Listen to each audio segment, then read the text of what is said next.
Buenos días a todos. Dios nos bendice hoy con un hermoso día, como todos los domingos en que nos permite reunirnos. No solo nos permite, sino que nos trae Él a esta congregación para escuchar su palabra, para adorarlo, para escuchar nuestras alabanzas y para hablar a cada uno según su necesidad a través de su palabra, como nos hace siempre.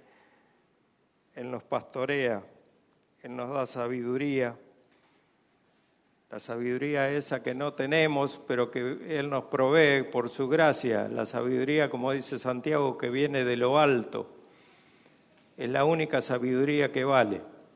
Y Dios se expresa únicamente a través de su palabra, no de otra manera, no con palabras de hombres, palabras erráticas, palabras falibles, sino con su palabra que es inerrante y es infalible y es eterna. Amén.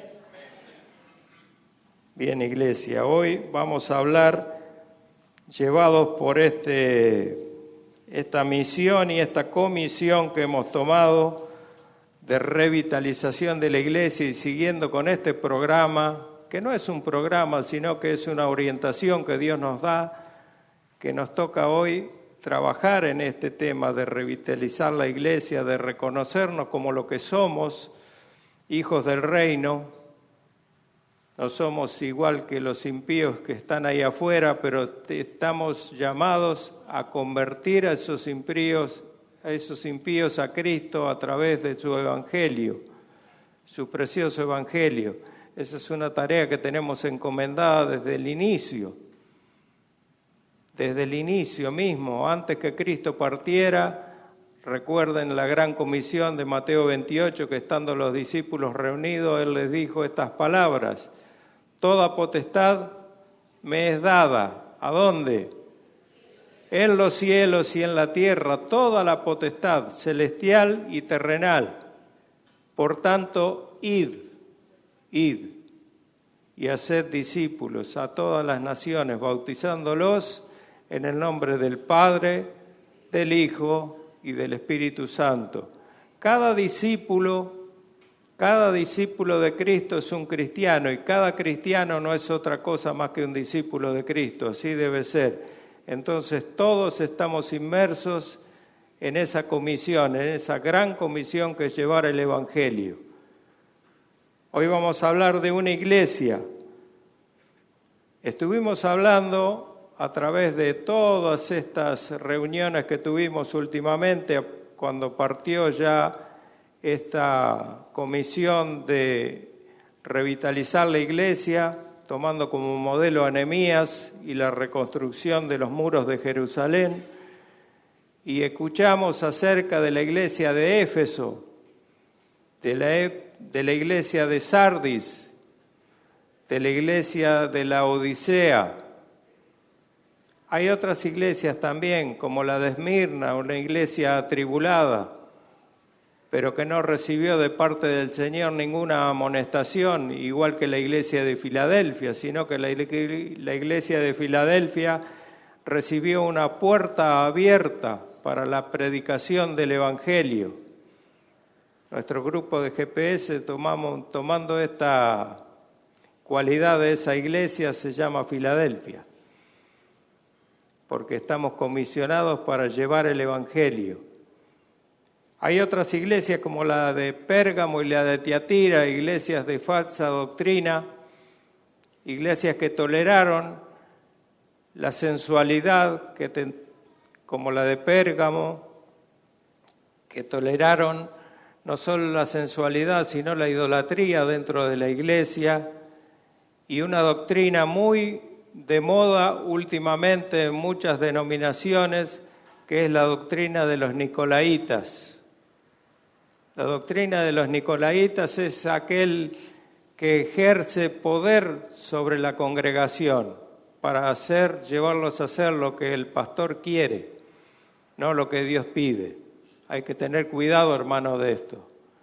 El pastor es un hermano más, con una gran responsabilidad, sí, pero es un hermano más.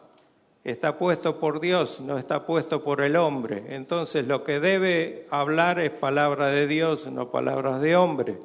No podemos ser llevados de aquí para allá por cualquier viento de doctrina. Igualmente la iglesia de Tiatira, una iglesia de falsa doctrina, una iglesia que toleraba la doctrina de Jezabel, esa doctrina torcida, horrible. Y así Cristo en Apocalipsis va mencionando cada una de estas 7 iglesias, de la cual no queda rastro de ninguna más que un montón de escombros. Ninguna iglesia prevaleció de ellas. Pero hoy vamos a hablar de una iglesia que sí es ejemplo para nosotros y es ejemplo para todas las iglesias que hoy persisten.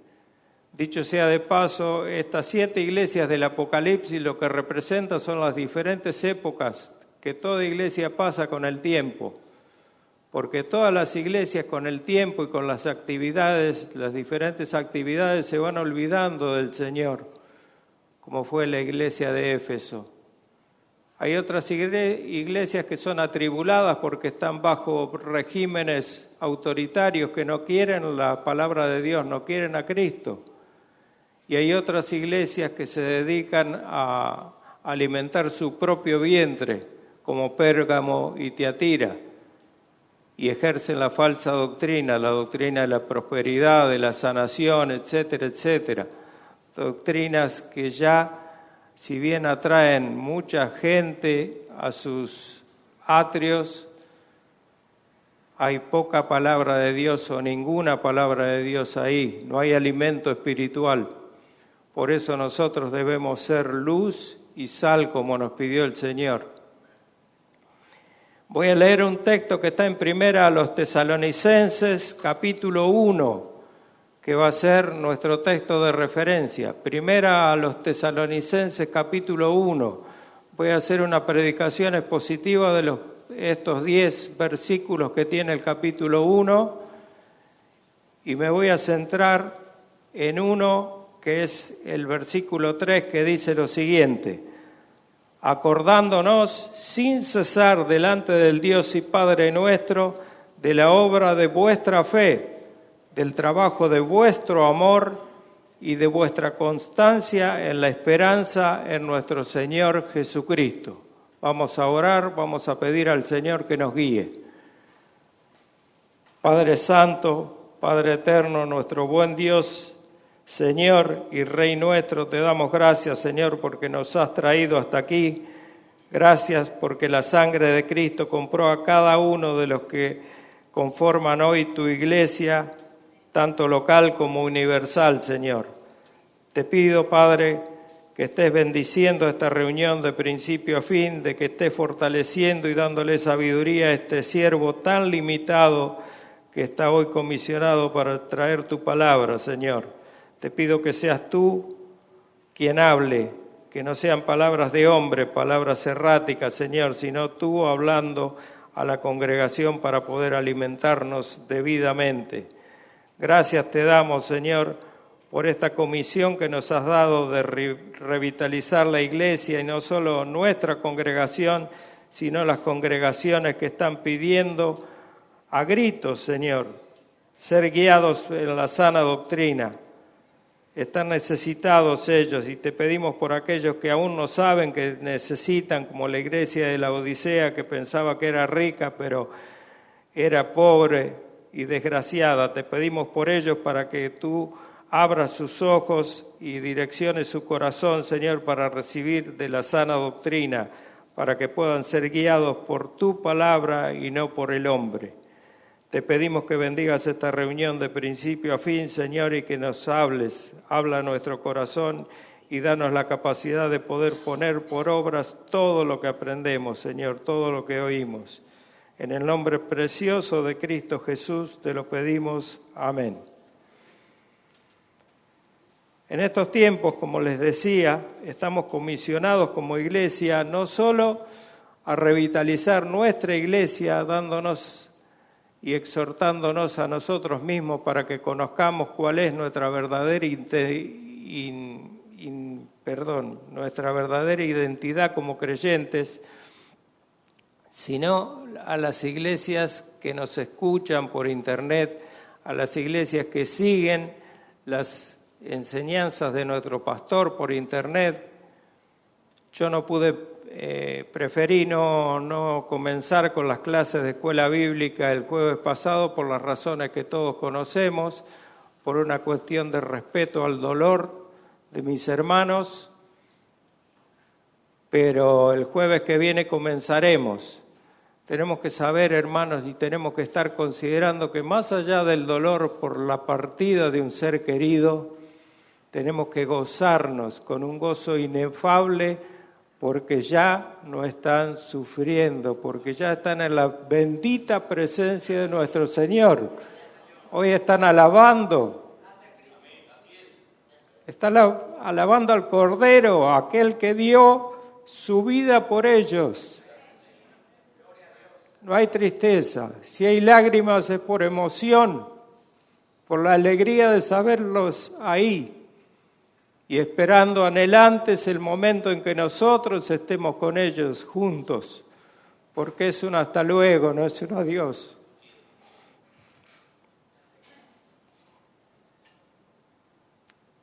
Perdón, yo no soy de emocionarme mucho, pero hay cosas que arriba de este púlpito se sienten fuertes, muy fuertes.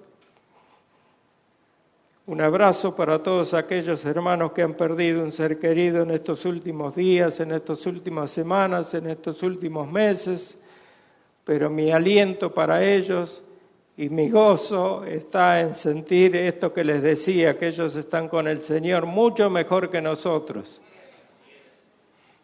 Bien, en estos tiempos decían que estamos como congregación llevados a llevar el Evangelio, a esparcir ese Evangelio de todas las maneras posibles y en todos sus aspectos, en todas sus aristas, para dar a conocer a Cristo a aquellos que no lo conocen.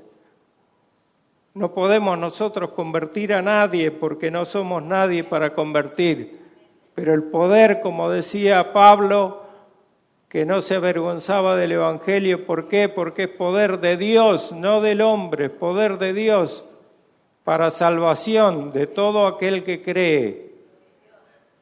Así que solamente tenemos que golpear nosotros, no Cristo, nosotros, el corazón de aquellos que escuchan con ese Evangelio. Y el Espíritu Santo y el Señor Jesucristo harán la obra, no nosotros. Pero estamos llamados a eso como iglesia.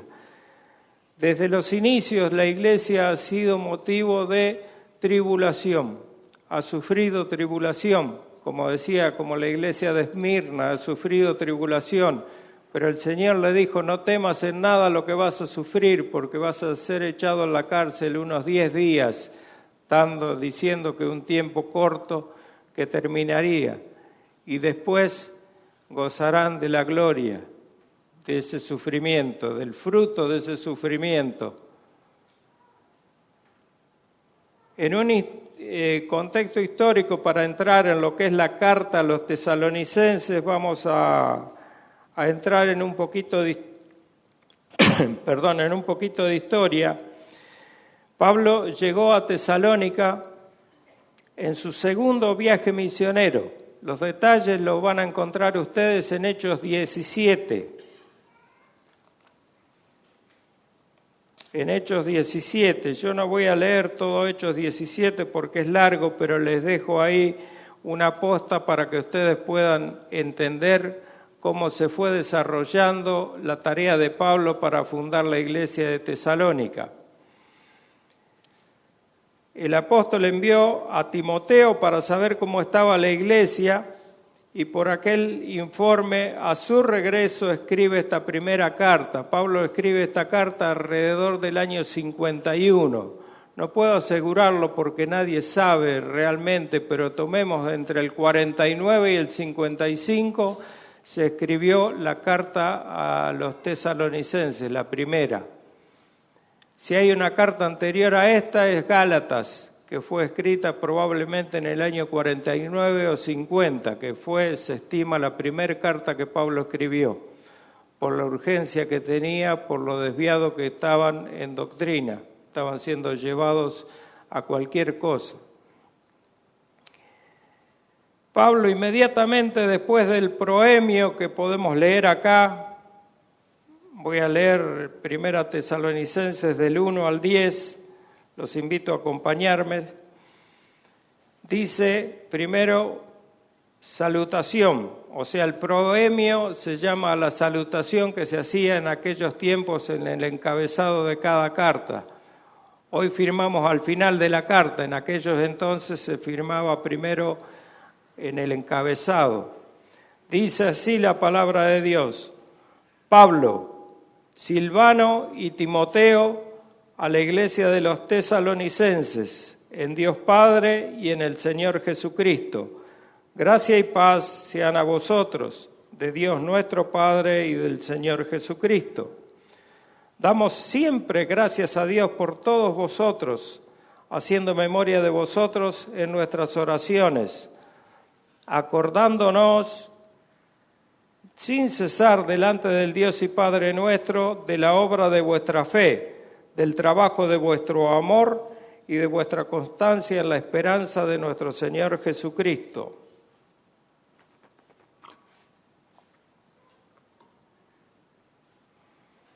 Porque conocemos, hermanos amados de Dios, vuestra elección, pues nuestro evangelio no llegó a vosotros en palabras solamente, sino también en poder, en el Espíritu Santo y en plena certidumbre.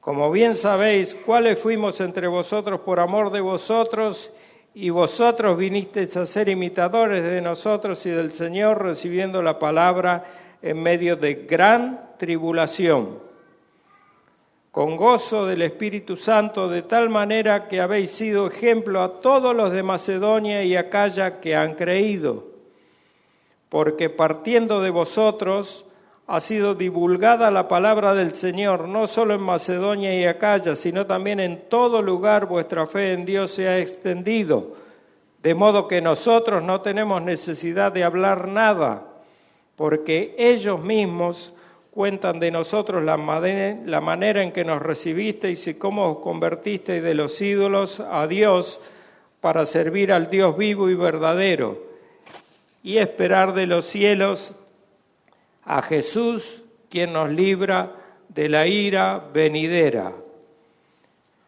Es una carta primera a los tesalonicenses preciosa por el ejemplo de esta iglesia, nacida en medio de la tribulación, no de un ambiente tranquilo, en medio de una tribulación fuerte. Ahí teníamos falsos maestros, teníamos judaizantes, todas personas enviadas por Satanás para atacar la iglesia. Y la iglesia, sin embargo, era pujante y crecía. Y así debemos ser nosotros. El primer ejemplo que tenemos que tomar es del versículo 4, porque conocemos, hermanos amados de Dios, vuestra elección. Ahora vamos a desarrollar sistemáticamente cada uno de los versículos para ir entendiendo lo que Pablo dice. Decía que después de este proemio, de este saludo a la congregación, Pablo da gracias a Dios por la vida de estos nuevos creyentes de Tesalónica. Junto a su equipo de trabajo, él nombra a Silvano, que es Silas, en el Antiguo Testamento lo conocemos como Silas. Silvano posteriormente fue el amanuense de Pedro. En 1 de Pedro 5:12 lo tenemos a eso, Pedro lo nombra y dice: os escribo, hermanos, por medio de Silvano, su amanuense. Aparentemente Pedro no sabía escribir o no tenía cultura como para poder escribir una carta en el idioma griego que se usaba en ese tiempo, que era el griego koiné, el griego común, o tal vez el arameo que también algunos utilizaban. No sabemos eso.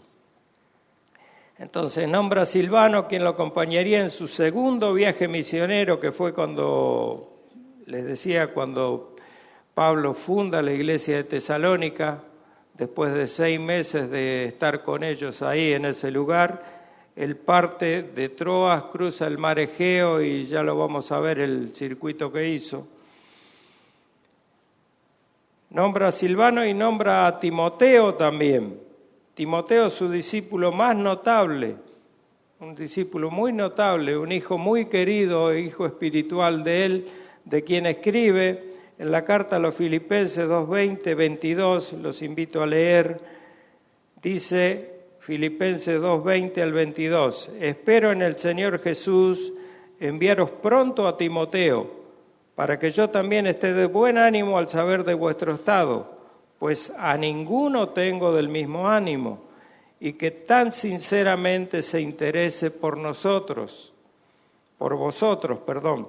porque todos buscan lo suyo propio, no lo que es de Cristo Jesús, pero ya conocéis los méritos de Él, que como hijo a padre ha servido conmigo en el Evangelio. Evidentemente Timoteo, como hijo espiritual de Pablo, que la historia cuenta que tal vez se convirtió en Listra, capítulo 13 y 14 del libro de los Hechos, ahí lo pueden ir registrando a todo el camino en el primer viaje misionero de Pablo, cuando Pablo todavía estaba con Bernabé, en el traspaso de Bernabé a Silas, a causa de un desencuentro que tuvieron Pablo y Bernabé. Un joven piadoso, que era un discípulo ejemplar, con todas las cualidades que un discípulo ejemplar debe mostrar.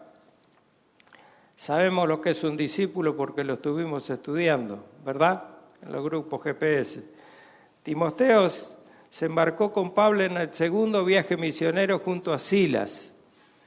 Y Timoteo no solo eso, sino que lo acompañó en el tercer viaje misionero y estuvo con él hasta su primer encarcelamiento en Roma. Eran muy unidos Pablo y Timoteo. Por estas palabras podemos ver la gran importancia para un líder de contar con un equipo confiable y fiel.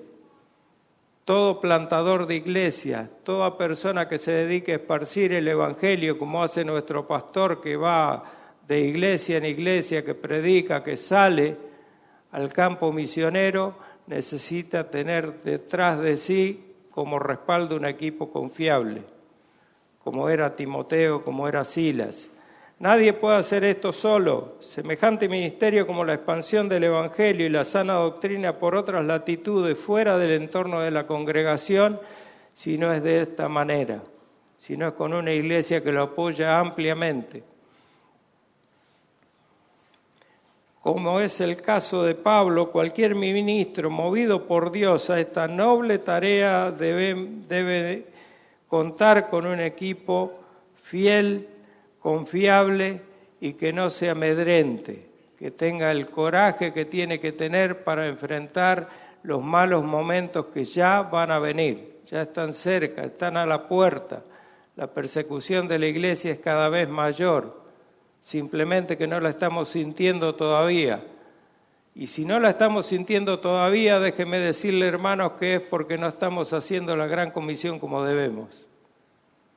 Porque si estuviéramos predicando el Evangelio como lo predicaba Pablo, ya estaríamos a los garrotazos detrás nuestro. Nos estarían persiguiendo, nos echarían de todos los lugares. Así que, hermanos, nos falta todavía, nos falta mucho. Estamos muy pasivos como iglesia. Tenemos que revitalizarnos primero a nosotros mismos para poder revitalizar lo que es la iglesia. Pablo tenía el hábito de orar con denuedo, cosa que nosotros debemos imitar también. Desde su saludo a la congregación, aquí en el versículo 1, Pablo está destacando, como siempre conocimos del apóstol, su constancia en el hábito de la oración. Pablo era un hombre de oración, al igual que nuestro Señor Jesucristo, que era su modelo a seguir. El único modelo de Pablo a seguir era Jesucristo, y es el que debemos tener nosotros también. Así que por favor subraye esto, guárdelo aquí en su disco duro, téngalo. Pablo conocía perfectamente la guerra espiritual en la que se encontraba como misionero, luchando contra las huestes espirituales de maldad. Él era consciente de que en esta guerra cada cristiano únicamente la puede ganar de rodillas, no de otra manera.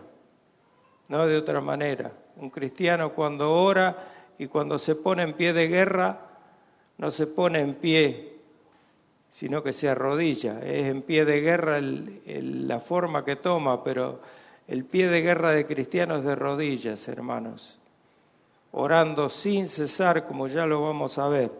Es necesario que tomemos un momento para meditar estas cuestiones, porque la pregunta que yo les haría es, ¿de qué manera lucha usted contra las adversidades que le impiden proclamar la verdad de Cristo?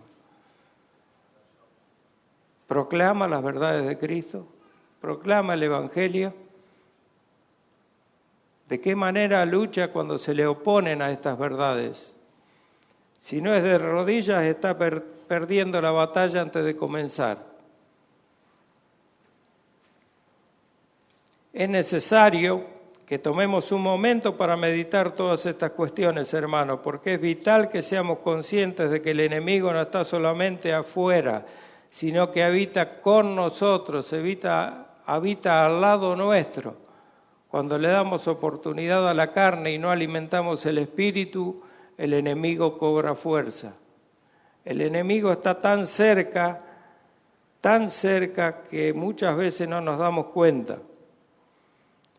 Es de vital importancia, y me refiero a nuestra santificación constante a través de la oración, porque es la única manera de ganar fortaleza. Nuestra fortaleza es espiritual, porque nuestra lucha es espiritual.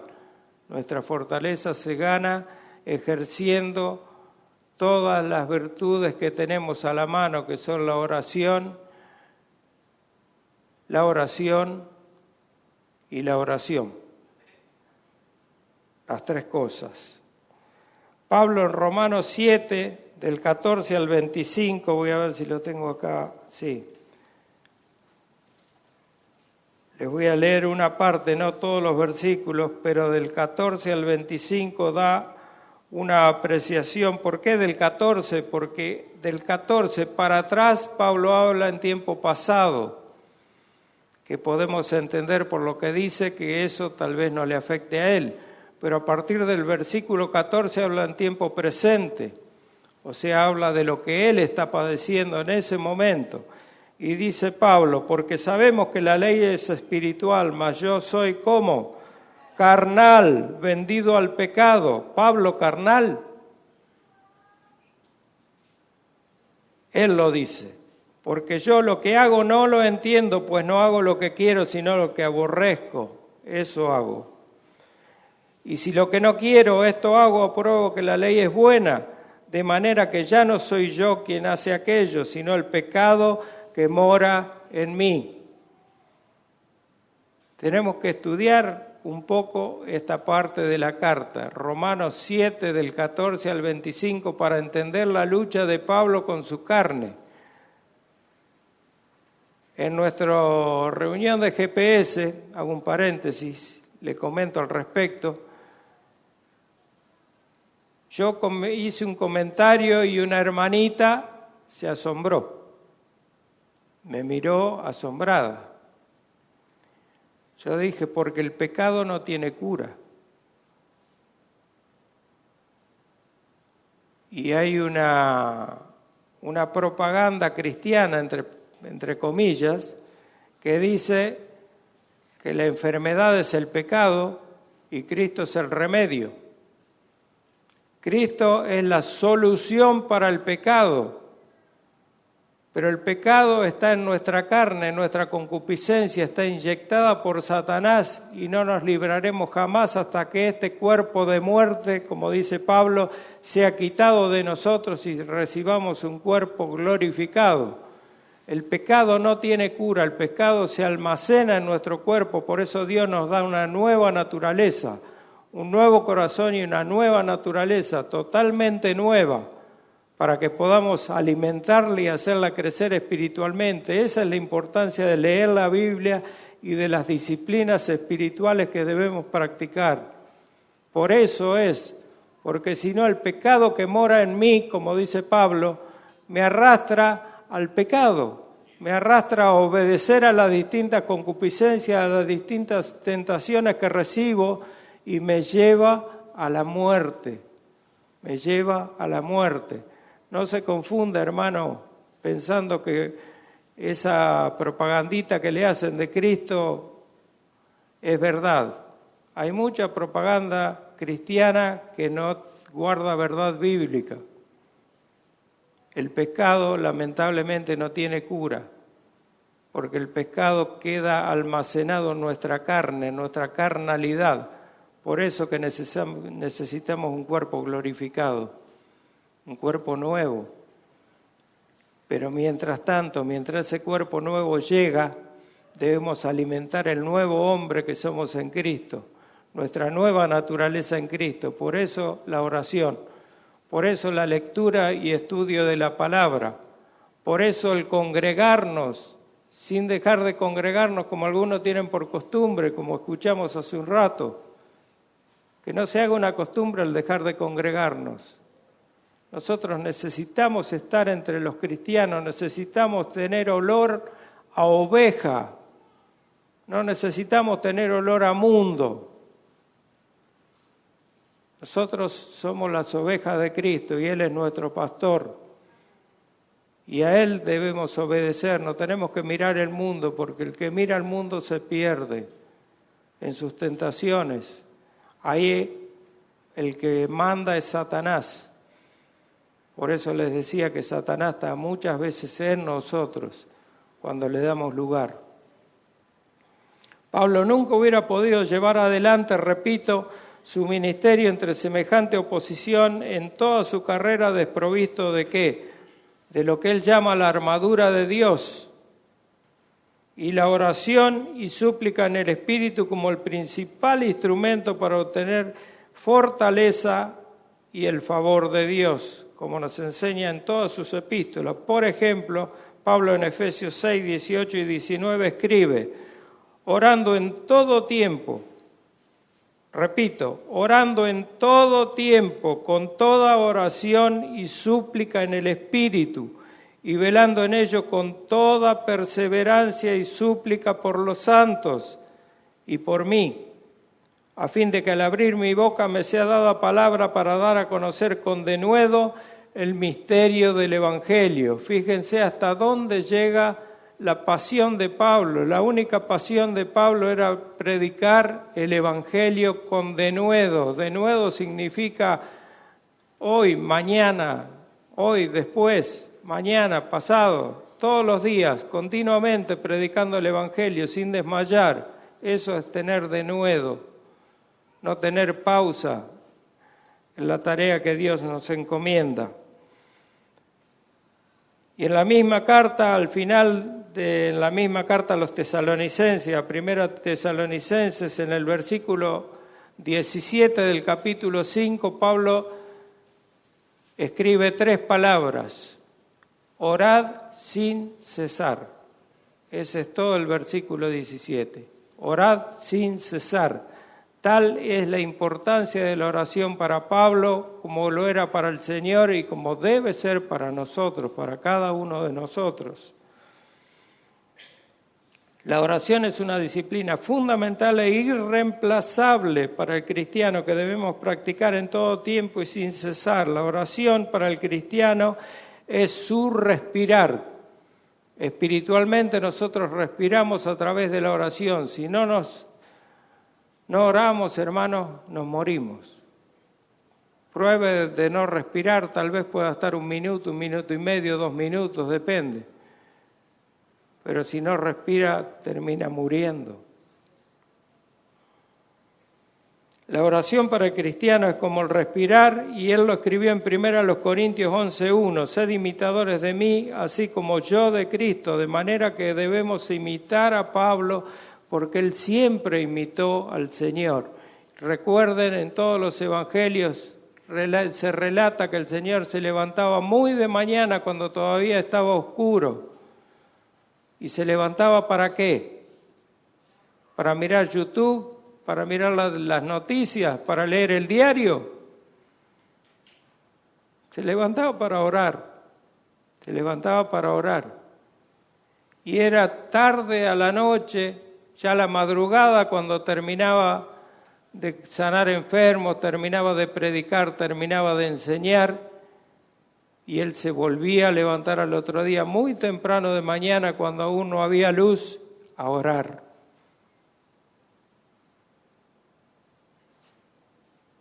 Seguidamente, Pablo nombra una cualidad tripartita que toda iglesia sana buscará con denuedo en oración, porque son las que hacen a Dios obrar favorablemente en la vida de la iglesia.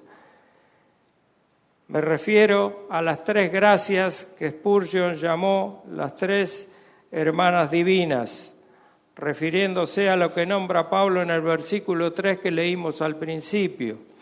Una fe que obra, dice Pablo, un amor que trabaja y una esperanza inquebrantable. Son 3 pilares sobre las cuales nos tenemos que edificar como iglesia. Esas 3 verdades, esas 3 gracias son 3 dones que Dios nos da, porque nosotros no los podemos obtener ni desarrollar por nuestras propias fuerzas. Ni la fe, ni el amor, ni la esperanza constante, me refiero a la venida de nuestro Señor y en lo que nos espera más allá. Por eso en el grupo GPS compartía también que muchas veces miramos lo terrenal nosotros y de una forma un poquito egoísta queremos que los seres amados que tenemos estén siempre con nosotros. Pero tenemos que mirar lo celestial, porque si miramos lo celestial sabemos que allá es mejor que acá y que nuestro futuro está allá, no es acá, y que nuestra patria, nuestra ciudadanía está ¿dónde?, dice Pablo, en los cielos, desde el cual esperamos al Salvador.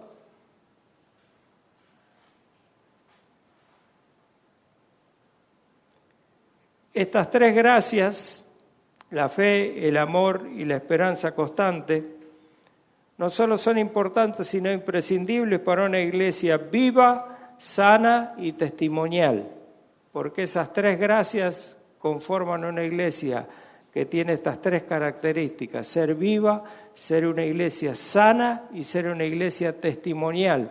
Y cada una de estas 3 cualidades nos ayudan para hacer el ministerio de la revitalización de las iglesias fuera de nuestra congregación y a nosotros internamente para crecer. Ellas estaban entrelazadas en las iglesias de los tesalonicenses. Estas virtudes eran parte de la propia iglesia desde su nacimiento. Acuérdense que Pablo escribe esta carta después de 6 meses de fundada la iglesia, o sea que era una iglesia recién nacida. Tesalónica tenía una comunidad de unos 200.000 habitantes más o menos, y la colonia judía, en varias colonias, porque de distintos pueblos la conformaban, y dentro de esas colonias la judía era muy importante porque tenía una sinagoga propia donde predicaba Pablo. Y allí él aprovechaba para predicar ¿qué cosa? ¿Qué se imagina que predicaba Pablo en la sinagoga de los judíos? A Cristo, predicaba a Cristo, predicaba el Evangelio, predicaba al Cristo Mesías, al Cristo Salvador. Eso predicaba Pablo. Entonces estas 3 virtudes nos afirman sobre la roca que es ¿quién? Cristo. Nos fortalecen y nos mantienen enfocados. Nos afirman en la roca, nos fortalecen y nos mantienen enfocados en nuestros principios cristianos. Eso tiene un nombre, se llama testimonio. Eso es testimonio, o sea, lo que mostramos hacia afuera, lo que la gente ve, la gente que nos observa cuando llevamos una Biblia en la mano o bajo el brazo y pasamos por la calle muy contentos nosotros porque venimos a adorar al Señor. Ellos se preguntan, mirá, este loco, en vez de perder el tiempo en eso, podía estar disfrutando como nosotros. Pero nosotros perdemos el tiempo acá de ninguna manera. Y ellos disfrutan allá, disfrutan del pecado. Pero el pecado los lleva a un solo lugar. Nosotros sabemos a dónde. Entonces, gloria a Dios que podemos andar con ese libro bajo el brazo, sin ningún temor, gozoso, y venir a esta congregación para dar gloria a Dios y para alabarlo. Todo esto que desarrollaba la iglesia de Tesalónica estaba en el marco sumamente desfavorable desde el punto de vista humano, porque era en medio de una gran tribulación, dice Pablo, de una gran tribulación. Pero no es así de desfavorable para Dios y sus siervos que somos nosotros, porque sabemos que la tribulación produce ¿qué? Paciencia. Y la paciencia prueba, recién lo leyó el hermano. Y nosotros no nos avergonzamos de lo que somos ni de lo que hacemos, porque sabemos qué nos espera detrás de todo esto. La iglesia desde sus inicios siempre fue blanco de Satanás.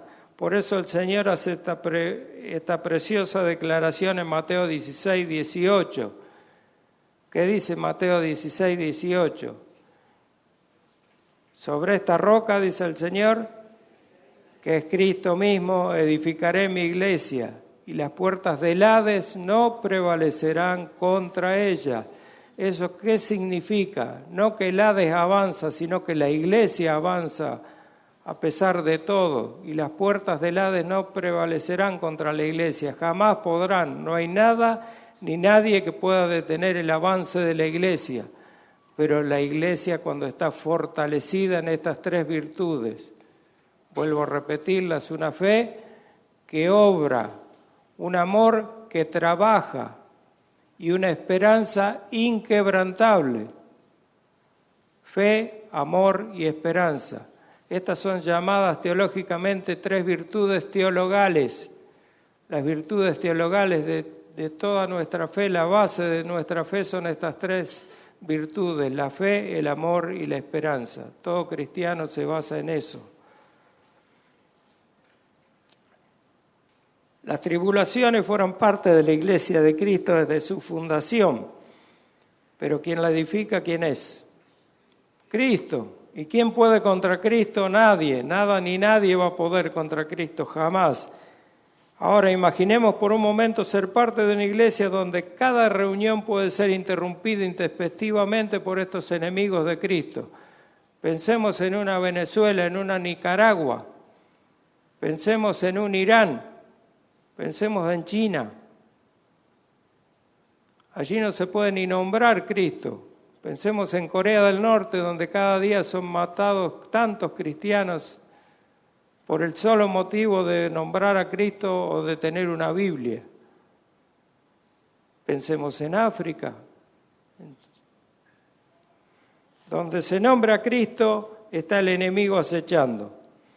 Hay lugares donde la política permite que se atropelle a la iglesia descaradamente, de una manera brutal. Nosotros, gracias al Señor, todavía no estamos sufriendo eso. Por eso estamos tan cómodos a veces. Estamos tan cómodos.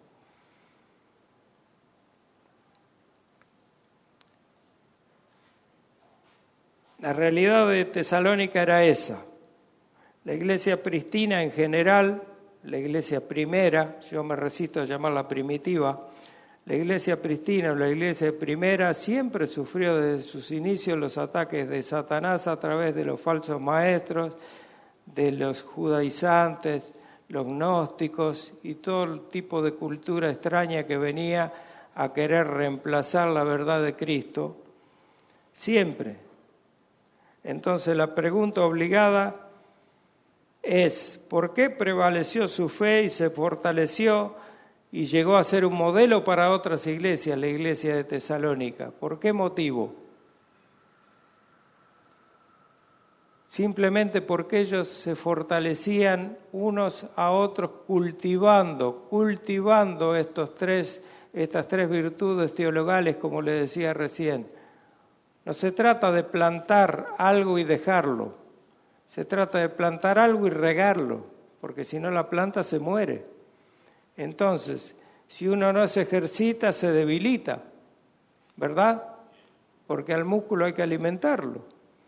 Y la iglesia también, muscularmente, se alimenta a través de la oración, a través de la lectura de la palabra, vuelvo a repetir, y a través de la congregación, a través de expresar el amor de una forma práctica, no de labios, de una forma práctica, visitando, asistiendo, confortando, ofrendando al hermano necesitado.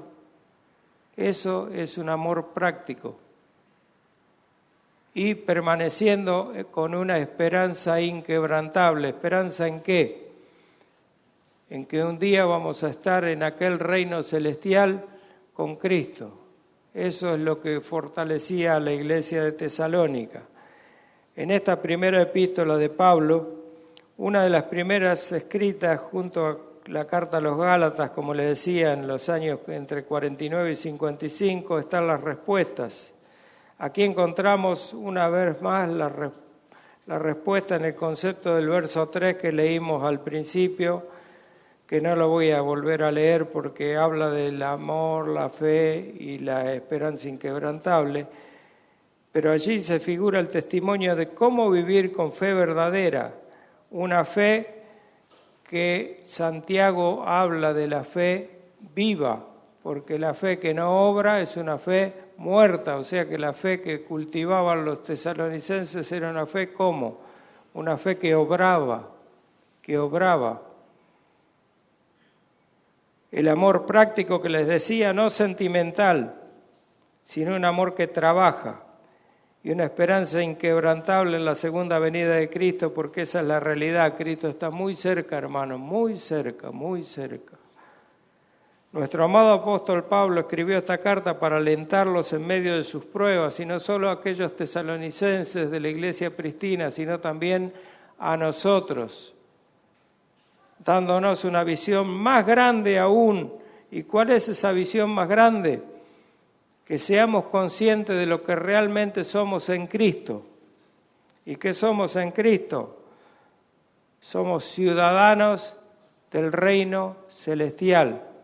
No somos simples seres humanos que se arrastran y sufren los problemas que sufre cualquiera en la sociedad. Como en estos últimos días estuvimos sufriendo inundaciones, estuvimos sufriendo cortes de energía eléctrica, no solo la luz, sino la energía eléctrica también, ¿no? No nos cortaron la luz solamente.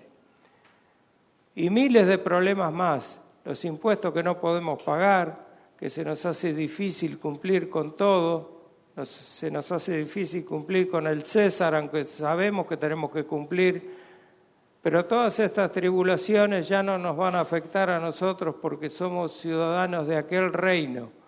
Mientras nosotros pagamos nuestras deudas acá y nos sacrificamos acá, allí vamos a estar sin ninguna preocupación. Nuestra única preocupación va a ser alabar y glorificar a aquel que murió por nosotros, que vivió y murió por nosotros. Entonces, nuestro amado apóstol Pablo escribió esta carta para alentarlos a los tesalonicenses y a nosotros. Y ustedes pueden tener una referencia a eso en segunda los Tesalonicenses 1:5 para el que anota y en Santiago 2:5 para que tengan una referencia bíblica nomás. Hoy, en medio de un mundo turbulento y viviendo nosotros en lo que Francis Schaeffer llamó la era de la sin razón, a esta época Schaeffer lo llamó la era de la sin razón, aunque con luchas un poco diferentes a las de los tesalonicenses, el desafío sigue siendo el mismo, no ha cambiado. ¿Por qué? Porque el llamado es inmutable, el llamado de Dios es inmutable, es uno solo. Vivimos en medio de una cultura que tiene la industria del entretenimiento como estandarte. Nos saca, nos desenfoca para apartarnos de Dios. Su mensaje además nos desensibiliza, nos desvía nuestra mirada y nuestra atención como iglesia a una mirada que debiera estar centrada en Cristo, pero nos lleva con sus encantos a mirar la vacuidad del mundo, la vanidad del mundo, el consumismo. Francamente, voy a tomar un poco de agua para poder hablar bien.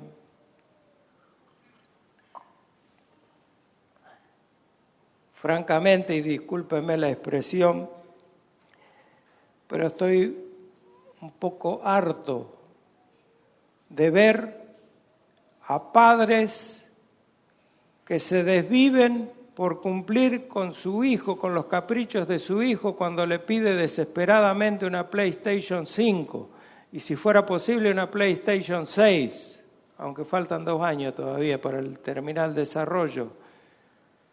Pero no tienen la misma preocupación ni se endeudan de la misma manera para comprar la nueva Biblia de estudio que salió, o un libro sobre la oración, un libro sobre vida cristiana. No tienen el mismo denuedo. ¿Por qué? ¿Qué es lo que nos llama más la atención? ¿La vida en Cristo, la vida mirando lo que somos, hijos del reino, o la vida en este mundo? Nuestros hijos, muchos de nuestros hijos, no digo todos, pero muchos de nuestros hijos están muy mal educados, muy mal enseñados respecto a lo que Cristo enseña, respecto a lo que Dios pide. Nosotros no estamos para ser buenotes, para ser amigotes de nuestros hijos. Nosotros somos llamados a ser los padres de nuestros hijos. Y el Señor, tanto en el Antiguo Testamento como en el libro de Proverbios, como en Hebreo, nos dice que el padre al hijo que ama lo castiga. ¿Por qué? Porque los hijos no siempre escuchan lo que el padre le dice o la madre le dice, sino que quiere hacer sus propios caprichos. Y el padre cuando cede, lo está malcriando. Y si ese hijo el día que crezca no escucha a sus padres, ¿ustedes se creen que va a escuchar a Cristo, o va a escuchar a Dios, o va a hacer caso a lo que Dios le pide o le dice? Cuando preferimos dejar a nuestros hijos que desarrollen sus actividades X un domingo y en vez de venir a la iglesia lo acompañamos y nos gozamos con ellos, le estamos haciendo un daño, le estamos haciendo un mal, no le estamos haciendo un bien. Y así muchas cuestiones con respecto a nuestra vida, no solo en el aspecto de la crianza de nuestros hijos, sino en nuestro andar diario, nos lleva al mundo de esa manera. Nos lleva al mundo al consumismo, nos lleva al mundo al entretenimiento, nos lleva al mundo a alejarnos de Dios de una y mil maneras diferentes. Pero los tesalonicenses no desarrollaron esa capacidad vana de distraerse de la obra que Cristo les pedía. Cuando ellos escucharon de Cristo, cayeron a los pies de Cristo y se hicieron siervos de Cristo, discípulos de Cristo. Cosa que nosotros tenemos que hacer, tenemos que doblegar nuestra carne, tenemos que hacer como dijo Pablo: gracias doy a Dios por Cristo Jesús, Señor nuestro. ¿Por qué? Porque Él llevó todas nuestras transgresiones y perdonó nuestros pecados. Y la Biblia dice que si confesamos nuestros pecados, Dios es fiel y justo para perdonarnos nuestros pecados y limpiarnos de toda maldad, gracias a Cristo que hizo la obra. Entonces, a pesar de nuestros pecados, cuando son por error, Dios nos perdona. Ahora, cuando son errores por comisión y deliberados, Dios nos ayude, que su gracia nos sostenga, porque nos desviamos y el desvío nos lleva, como dice Santiago, a la muerte.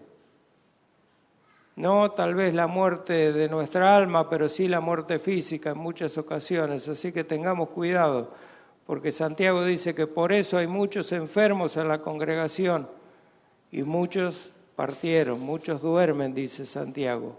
Dura palabra es esta, sí, pero es la verdad porque la Biblia lo dice, no son palabras mías. Esta epístola, hermanos, entonces, por todo lo dicho, no es solo para entender, sino que es un llamado a vivir una vida que glorifique al Señor y transforme nuestro entorno. Vamos a otro título: la fidelidad y el ejemplo del Evangelio. Siguiendo, ahora les voy a decir en qué versículo vamos a desarrollar. Pablo nos lleva un enfoque profundo de la fidelidad de Dios y el impacto transformador del Evangelio en la vida de los creyentes. Está todo centrado en el Evangelio. Comienza expresando gratitud a Dios por la Iglesia y distingue las evidencias visibles, o sea, el testimonio de la Iglesia, como ya vimos en esos tres aspectos de la gracia, la fe, el amor y la esperanza, virtudes que caracterizan a una comunidad saludable que ocasionan que nos dividamos el resultado de esto en dos partes. Una, que la obra del Evangelio es un motor de cambio espiritual. Por un lado, el Evangelio es el motor del cambio espiritual. Y por el otro lado, el ejemplo de los creyentes es un modelo para otras iglesias. O sea, el Evangelio nos cambia, nos afirma en algo que somos realmente, no lo que tal vez pensábamos que queríamos ser, pero lo que somos. Entonces ahí vemos la obra transformadora del Evangelio. En los primeros versículos, lo que Pablo describe, vamos a los versículos 2 y 3,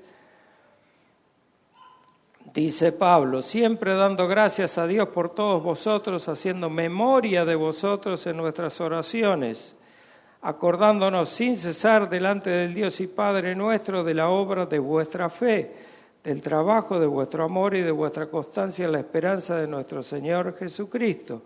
Aquí vemos estas tres virtudes y vemos que la fe produce obras visibles. Vemos que el amor impulsa el servicio sacrificial y piadoso. El amor impulsa un servicio que nos cuesta, hermano, que es sacrificial y es piadoso. Y la esperanza que sostiene a los creyentes en el medio de las pruebas, porque está fundado en la roca. La esperanza nuestra está fundada en Cristo, no en otro lado, que es la promesa de su pronto retorno en gloria. La mayor y más preciosa esperanza del creyente es esta. ¿Amén? ¿O esperan otra cosa? Yo creo que no. Tened, dice Santiago, también todos vosotros paciencia y afirmad vuestros corazones, porque la venida del Señor se acerca. Santiago 5:8. Tened entre vosotros paciencia y afirmad vuestros corazones. Esto es esperanza inquebrantable. Afirmar nuestros corazones de la segunda venida de nuestro Señor. La elección divina y el poder del Evangelio vamos a ver a partir del versículo 4 y 5. Dice Pablo, escribe Pablo: porque conocemos, hermanos amados de Dios, vuestra elección, pues nuestro Evangelio no llegó a vosotros en palabras solamente, sino también en poder, en el Espíritu Santo y en plena certidumbre. Este pasaje subraya ¿qué elección? La elección divina por los tesalonicenses. Tengámoslo claro a eso, no nos confundamos. La elección de Dios para salvación y la obra poderosa del Espíritu Santo. La iglesia, toda iglesia cristiana, se define como la congregación de los escogidos. Así lo vemos en la palabra de Dios. Para respaldar esto, bíblicamente voy a citar algunos versículos para aquellos que dicen que el hombre elige a Dios. Romanos 8:33 dice: ¿quién acusará a los escogidos de Dios? Dios es el que justifica. Colosenses 3:12: vestíos pues como escogidos de Dios. Segunda a Timoteo 2:10: por tanto, todo lo soporto por amor de los escogidos, para que ellos también obtengan la salvación que es en Cristo Jesús con gloria eterna. Tito 1:1: Pablo, siervo de Dios y apóstol de Jesucristo, conforme a la fe de los escogidos y del conocimiento de la verdad, de la salvación del hombre. Quien toma la iniciativa siempre es Dios, nunca el hombre. El hombre no tiene capacidad ni puede elegir a Dios, ni quiere tampoco. No puede ni quiere. Es enemigo de Dios. Como sabemos, lo único que aporta el hombre a su salvación, ¿qué es? Su pecado. Otra cosa no. Absolutamente nada más que su pecado. Y los pasajes que afirman esto, le voy a leer algunos solamente porque la Biblia abunda en pasajes. Juan 1.13 dice, Juan 1.13 está después de Juan 1.12, ¿verdad? ¿Y qué dice Juan 1.12? Mas a todos los que le recibieron les dio potestad de ser hechos hijos de Dios.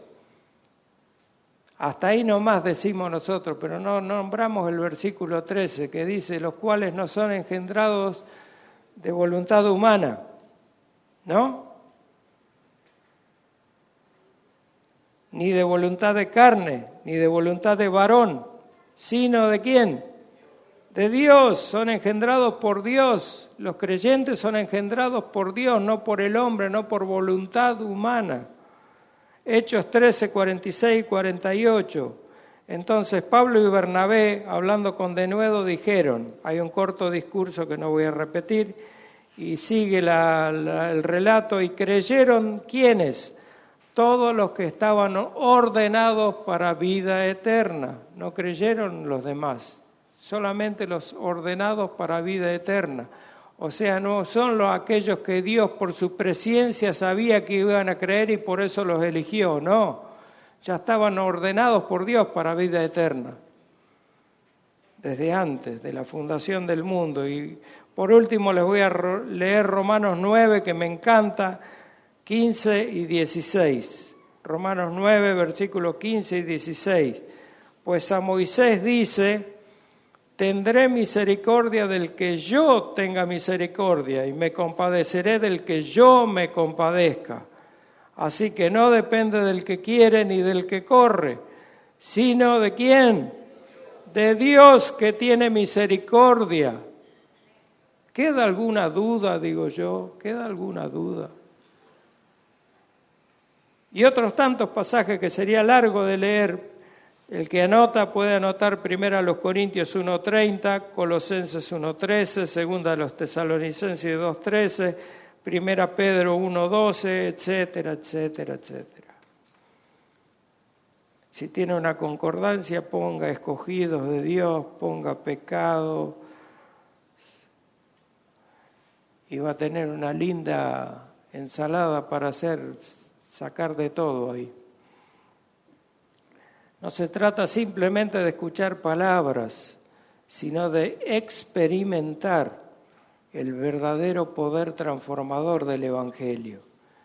Este poder, como dice Pablo, no es humano, es obra del Espíritu que regenera, convence y fortalece. En ese orden, regenera, convence y fortalece. No fortalece, convence y regenera. Regenera, convence y fortalece.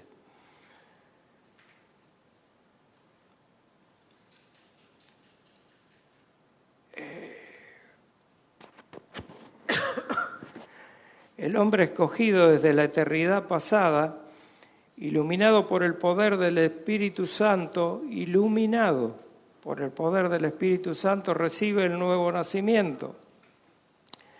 Durante estos 60 y pico de años que tengo, 66 tengo ya, creo que voy a cumplir 67, ya ni recuerdo porque yo decidí no cumplir más. No he siquiera escuchado la noticia de que alguien haya pedido nacer. ¿Usted sí? ¿Usted sabe de alguno que haya pedido nacer? Bueno. Dejando de lado el sarcasmo santo, vamos a continuar. Una fe que se fundamenta en la obra redentora de nuestro Dios es el tipo de fe que nos ayuda a vivir una vida de agradecimiento y entrega a nuestro Dios. porque sabemos quién hizo la obra de salvación en nosotros. Tenemos un motivo para agradecer. Él derramó su gracia especial en nosotros. Creer en Dios, el que nos ha llamado y escogido, nos hace verlo a Él como el único centro perfecto al que debemos apuntar siempre, no a otro. Llegados aquí a este punto, es importante reflexionar y hacernos la siguiente pregunta. ¿Estamos viviendo una fe que da testimonio del poder del Evangelio en nosotros, y nos ayuda a vivir una vida de agradecimiento y entrega? ¿Damos testimonio de eso? ¿O damos testimonio de una persona abatida por las consecuencias de que la sociedad nos impacta, nos pega y nos revuelca de aquí para allá? Acuérdense, somos ciudadanos del reino celestial, no somos cualquier persona, somos hijos del Rey. Y como tal debemos actuar, no abatidos, no vencidos. En los grupos GPS estamos estudiando acerca del discipulado y del discípulo. Y aprendimos ya primeramente que todos los creyentes somos discípulos de Cristo. ¿Amén? Todos los discípulos, todos los cristianos somos discípulos. Todos los discípulos somos cristianos. Si no somos discípulos, no somos cristianos. ¿Por qué? Porque el discípulo, ¿qué hace con el maestro? Lo sigue. Pedro dice que Él nos dio ejemplo para que sigamos sus pisadas. Entonces, si somos discípulos y queremos ser cristianos, debemos seguir a Cristo. Debemos escuchar a Cristo. Debemos creer lo que Cristo nos enseña. Debemos aplicar lo que Cristo nos enseña y todo lo que venimos aprendiendo en las distintas clases de discipulado por GPS. Debemos escucharlo, debemos obedecer.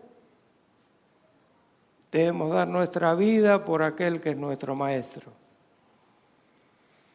Segunda a los Corintios 5:10 dice que es necesario que todos nosotros comparezcamos ante el tribunal de Cristo para que cada uno reciba según lo que haya hecho mientras estaba en el cuerpo, sea bueno o sea malo. O sea que, hermanos, hagamos lo que tenemos que hacer, porque si bien nuestra salvación ha sido por gracia solamente por medio de la fe, nuestro juicio como creyentes, no juicio de condenación, sino el tribunal de Cristo, que no es para condenación, va a ser por obras, para que cada uno reciba según lo que ha hecho mientras estaba en el cuerpo, sea bueno o sea malo. Nosotros recibiremos, ¿qué? Galardones, como dice el libro de Hebreos. Hebreos 11:6 dice que seremos galardonados porque Dios es un Dios galardonador de los que le buscan y los que le obedecen, por supuesto. Y algunos terminarán avergonzados en ese juicio, saldrán de ese juicio avergonzados, porque es un juicio donde recibiremos coronas, las cuales arrojaremos a los pies del Señor. Eso está en Apocalipsis, si lo quieren leer. Hoy mencionaba el pasaje de 1 Corintios 11:1, que no se van a acordar qué dice, pero Pablo dice ahí, sed imitadores de mí como yo de Cristo. Parece que los de Tesalónica eran buenos discípulos de Pablo, según dice él en el versículo 6. Pablo dice, y vosotros vinisteis a ser imitadores de nosotros y del Señor, recibiendo la palabra en medio de gran tribulación, con gozo en el Espíritu Santo. En medio de gran tribulación y con gozo en el Espíritu Santo. Qué cualidades, hermanos, la de esta iglesia, qué cualidades envidiables, sanamente envidiables. Los tesalonicenses imitaban a Pablo y a su equipo y por supuesto a Cristo, y todo eso en medio de esta gran tribulación que describe la Escritura, y aún así podían experimentar ese gozo en el Espíritu. Esta es sin duda una congregación ejemplar, porque continúa Pablo exaltando su conducta y le dice que son un ejemplo. ¿Qué dice Pablo? Que son un ejemplo ¿para quién? para el mundo, son un ejemplo para el mundo. Qué lindo que alguien diga de la congregación GES, son un ejemplo para el mundo, son un ejemplo para Tucumán, son un ejemplo para Argentina. Qué bueno que sería eso. La iglesia de Tesalónica no solo recibió el Evangelio con poder, sino también se convirtió en un modelo para otras comunidades. Pablo escribe en el versículo 7, de tal manera que habéis sido ejemplo a todos los de Macedonia y de Acaya que han creyeron por medio del testimonio de la iglesia de Tesalónica. Alguien les compartió el Evangelio, pero no fue Pablo, fue el testimonio de la iglesia de Tesalónica a través de los suyos, de sus creyentes. Ejemplo, la palabra ejemplo, yo siempre resalto alguna palabra en particular que es importante, es la palabra griega tupos, de donde sale la palabra nuestra en español que es tipo. De esos tipos, esos números que se utilizan para marcar el metal con un martillo, o como los que acuñan una moneda, como el cuño de una moneda donde está impresa una imagen, un número, un dibujo, etcétera. Eso es la palabra tupos, es una marca imborrable como la imagen de una moneda. Pablo elogiaba en los tesalonicenses esa virtud, o sea que la imagen que proyectaba y que impactaba a esta iglesia de Tesalónica en los demás era una imagen imborrable, una de esas que no se olvidan, así porque sí. Habían dejado ellos una iglesia, una huella ejemplar como iglesia en los demás que estaban alrededor de ellos. Este testimonio no se limitó a palabras, su fe activa y su trabajo en amor se extendió como un eco, alcanzando incluso a quienes nunca habían conocido a Jesús. Este ejemplo es un recordatorio para cada uno de nosotros de que nuestras vidas deben reflejar lo que somos. Voy a repetirlo por enésima vez, un dicho que tengo yo que me gusta mucho: lo que eres determina lo que haces. En la palabra de Dios, en Mateo 15:19, dice el Señor, porque del corazón salen los malos pensamientos, los homicidios, los adulterios, las fornicaciones, los hurtos, los falsos testimonios, las blasfemias. De lo que tenemos dentro es lo que hacemos. Lo que tenemos dentro de nuestro corazón no solo es lo que hablamos, sino lo que hacemos. Nuestra conducta depende de lo que tenemos acá dentro.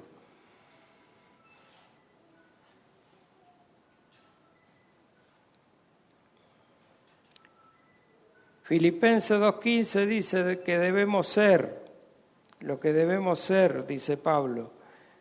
¿Cómo debemos ser? Irreprensibles y sencillos, hijos de Dios sin mancha en medio de una generación que es maligna y perversa. Fíjense que estos dos calificativos, maligno y perverso, son los que definen a nuestro corazón. Nuestro corazón es maligno y perverso. Y el mundo es maligno y perverso. Antes de conocer a Cristo nosotros éramos así, con un corazón maligno y perverso. Por eso que el Señor nos quitó ese corazón de piedra porque era incurable y nos dio un corazón de carne, un nuevo corazón, para que andemos en obediencia a Él.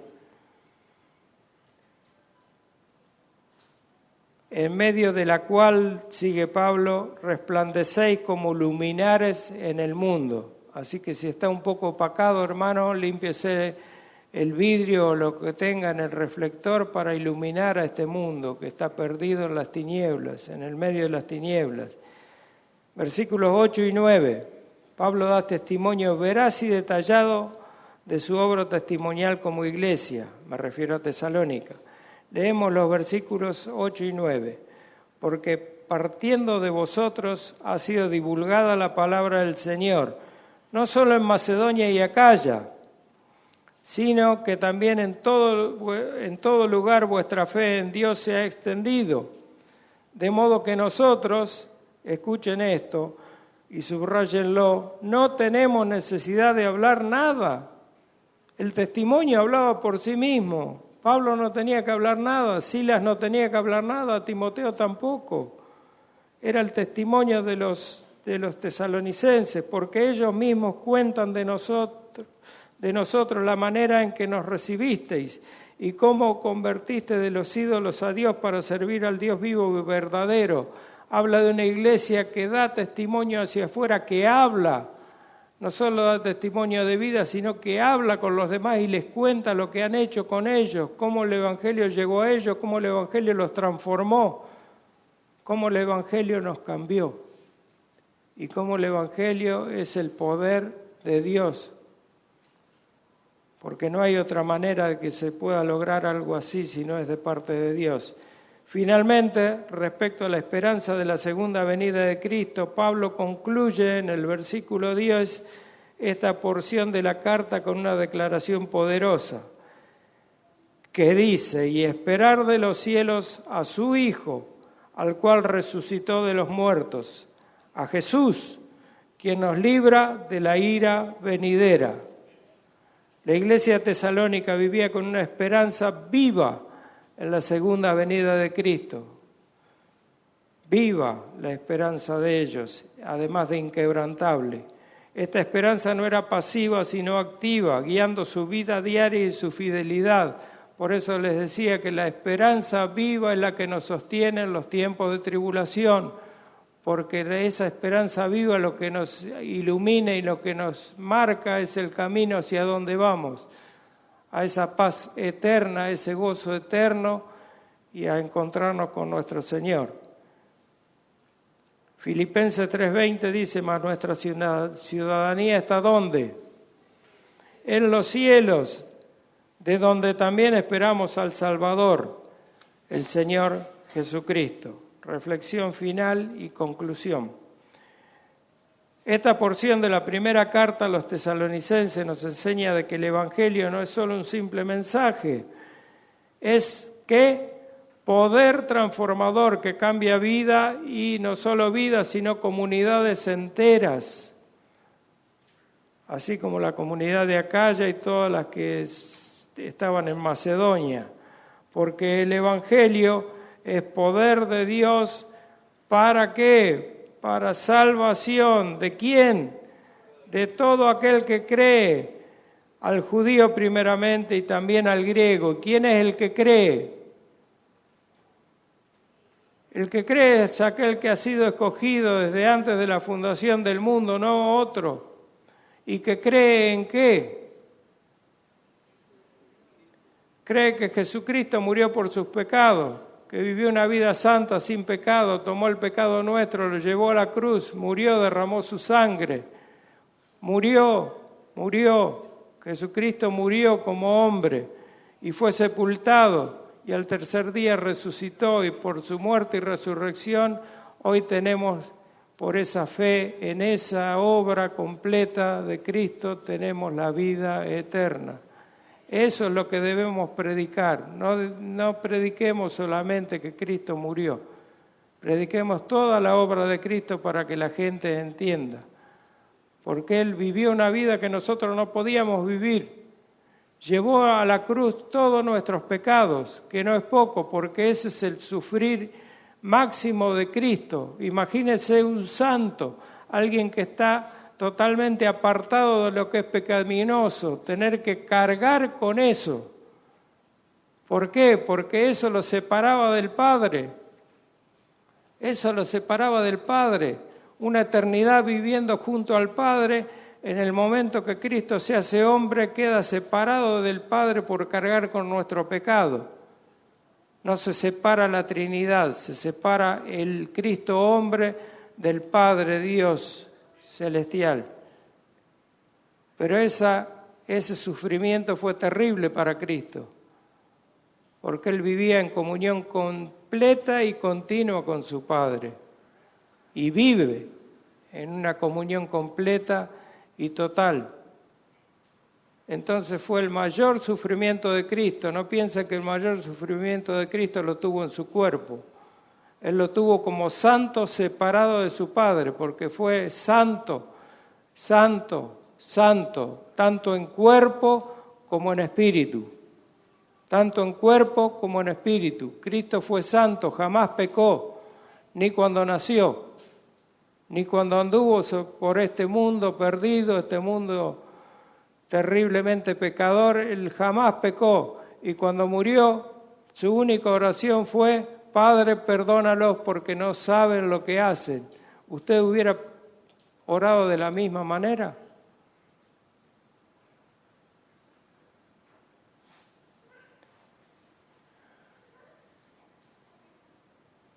Una vez más voy a repetir el concepto que centra este mensaje, el concepto central, el corazón de mensaje, que es el versículo 3. Una fe activa, un amor sacrificial y una esperanza firme en Cristo son las marcas de una iglesia viva y eficaz. ¿Cómo se llaman esas tres virtudes? ¿Se recuerdan? Virtudes teologales. Virtudes teologales son dones del Espíritu Santo de parte de Dios que por gracia recibimos nosotros. No es por nuestro esfuerzo que podemos obtener la fe, no es por nuestro esfuerzo que podemos amar y no es por nuestro esfuerzo que podemos permanecer firmes en la fe, sino es porque Dios nos lleva de la mano y Dios nos sostiene. ¿Estamos viviendo de una manera que inspire a otros a buscar a Cristo? Pregúnteselo. ¿Estamos viviendo de esa manera? ¿Cómo está impactando el Evangelio en nuestras vidas hoy? ¿Se predica el Evangelio usted todos los días? Aunque sea una vez por día. Porque eso es lo que nos va a dar la verdadera conciencia de lo que somos delante de Dios y la obra de Cristo en nuestro favor, para agradecerle al Señor por lo que hizo. La iglesia de Tesalónica nos desafía a ser no solo oyentes, sino también ejemplos vivos del Evangelio. Y estas tres hermanas divinas, que las vuelvo a repetir para que se les grabe: fe, amor y esperanza, son las herramientas para llevar adelante las 4 tareas que nos tocan como iglesia, que son las 4 tareas que tenemos fundamentales como iglesia. Son fortalecer esta fe.